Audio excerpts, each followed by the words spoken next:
नमस्कार विद्यार्थी मित्रांनो, स्वागत आहे तुमचं आमच्या या यूट्यूब चॅनलवर। आणखी एक भरती सिटी कोऑर्डिनेटर या पोस्टसाठी भरती आलेली आहे। बघा, ही जी भरती आलेली आहे कणान पिंपरी नगर परिषद कणान जी आहे नागपूरच्या जवळपास कणान येतं आणि तिथे ही वॅकन्सी आलेली आहे। नगर परिषदमध्ये ही वॅकन्सी आहे, तुम्ही बघू शकता। आता या वॅकन्सीचं नाव आहे, पोस्टचं नाव आहे शहर समन्वयक, म्हणजेच त्याला इंग्लिशमध्ये सिटी कोऑर्डिनेटर म्हणतात।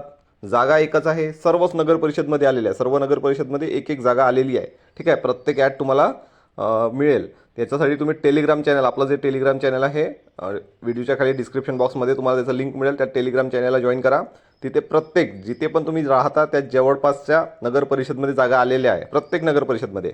ठीक आहे, तर प्रत्येक नगर परिषदमध्ये एक एकच जागा आहे। तर बघा, एक जागा आहे आणि काय शैक्षणिक पात्रता आहे, तर शैक्षणिक पात्रता बघून घ्या। इथे मान्यता प्राप्त विद्यापीठातून बी टेक, कोणत्याही ब्रांचचं तुमचं बी किंवा बी टेक झालं असेल तर, किंवा तुमचं बी आर्ट्स झाले असेल तर, किंवा बी प्लॅनिंग जर झाले असेल तरी अप्लाय करू शकता, किंवा कोणत्याही सब्जेक्टमध्ये BSc, तुमचं BSc कंप्लीट असेल, कोणतेही सब्जेक्ट असू द्या, तर या एवढ्याही एज्युकेशनमधून तुमचं कुठलीही एक डिग्री झाली असेल तर तुम्ही अप्लाय करू शकता।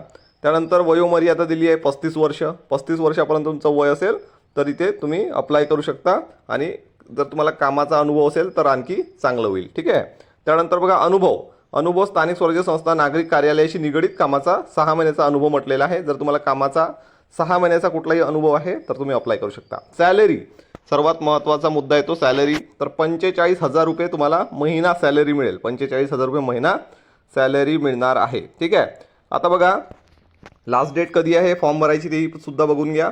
तर वरील शैक्षणिक पात्रता व अनुभवाचा निकष पूर्ण केलेल्या उमेदवारांना सर्व शैक्षणिक व अनुभव प्रमाणपत्रासह कार्यालयात आस्थापना विभाग, कार्यालयामध्ये तुम्ही पिंपरी हे जे काही कणान नगर परिषद आहे, या कणान नगर परिषद कार्यालयामध्ये आस्थापना विभागात जायचं आणि तिथे नगर जिल्हा नागपूर येथील 4/3/2024 पर्यंत आवश्यक दस्तावेजासह अर्ज सादर करायचा। म्हणजे अर्ज स्पेशल काही अर्ज नाही, एक तर तुम्ही तिथे नगर परिषदमध्येच गेल्यावर त्यांना अर्जाचा फॉर्मॅट असेल तर तो मागायचा, पूर्ण डॉक्युमेंट सोबत घेऊन जायचे आणि तिथेच तो अप्लाय करायचा। ठीक आहे, 4 मार्च 2023 हे बघू शकता डेट इथे, 4 मार्च 2023 हे लास्ट डेट आहे।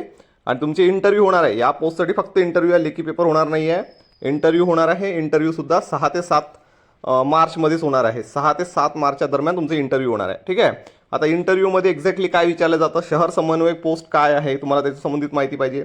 SBM स्वच्छ भारत अभियान संबंधित तुम्हाला थोडक्यात माहिती पाहिजे, त्यासाठी मी PDF एक इंटरव्ह्यूसाठी एक स्पेशल PDF उपलब्ध करून देईन। त्या PDFचं लिंक मला डिस्क्रिप्शन बॉक्समध्ये मिळेल, किंवा तुम्हाला जे आपलं टेलिग्राम चॅनल आहे स्पेशली सिटी कोऑर्डिनेटरचं, तेथे सुद्धा तुम्हाला त्या PDFचं लिंक मिळेल, ते सुद्धा डाउनलोड करायचं। ते जर तुम्ही व्यवस्थित वाचलं, एक्झॅक्टली प्रश्न काय विचारतात आणि तुम्हाला उत्तर कसे द्यायचे आहे, जवळपास 80% तुमचा अभ्यास इंटरव्ह्यूसाठी त्या PDFमधून होऊन जाईल। ते स्पेशली आपण PDF सिटी कोऑर्डिनेटरसाठीच बनवलेलं आहे। ठीक आहे, तर त्यामधनं तुम्हाला इंटरव्ह्यूची तयारी होऊन जाईल मित्रांनो।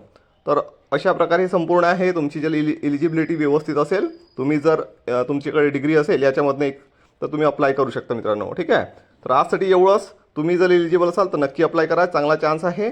आणि आपलं टेलिग्राम चॅनल आहे स्पेशली सिटी कोऑर्डिनेटरचं, त्याला जॉईन करा। आजसाठी एवढंच। Thanks for watching and best of your career.